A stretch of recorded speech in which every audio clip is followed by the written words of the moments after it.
ہاں جی، سوال ہے کہ سیٹ اپ کا اپ سیٹ ہو جانا کیا ہوتا ہے؟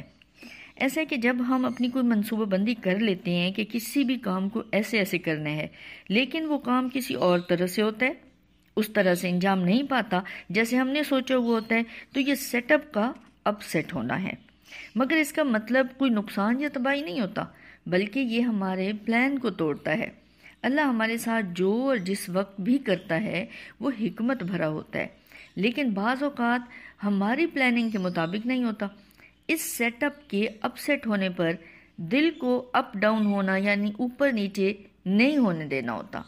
بلکہ فوراً اس سب کو اللہ کی مرضی سمجھ کر اس میں سے اللہ کی حکمت ڈھونڈ کر اپنے دل کو موجودہ سیٹ اپ کے ساتھ ہی سیٹ کر لینا بہترین ہوتا ہے۔ کسی بھی سیٹ اپ کے اپ سیٹ ہو جانے پر ہم نے یہ سوچ کے آرام سے نہیں بیٹھ جانا ہوتا کہ اب یہ تو اللہ نے خود کی ہے، اس لیے اب یہاں میرے کرنے کے لیے کیا بچا ہے، بلکہ کسی بھی ملے ہوئے سیٹ اپ میں دل کی حالت کو بہترین طور پر سیٹ رکھنا ہوتا ہے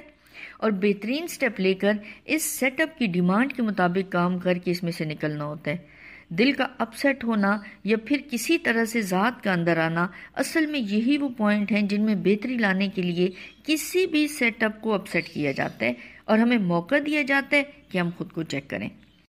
اصل میں ہم نے کسی بھی اپنے پلان کو اتنا دل سے بنایا ہوا ہوتا ہے کہ اس میں جو تبدیلی آ رہی ہوتی ہے یا وہ ٹوٹ رہا ہوتا ہے تو اس کی وجہ سے دل متاثر ہونے لگ جاتا ہے، اس لیے دل کو اس پلان سے نہیں جوڑنا چاہیے۔ جب کبھی بھی ایسا ہو تو سب سے پہلے اپنے دل کو چیک کریں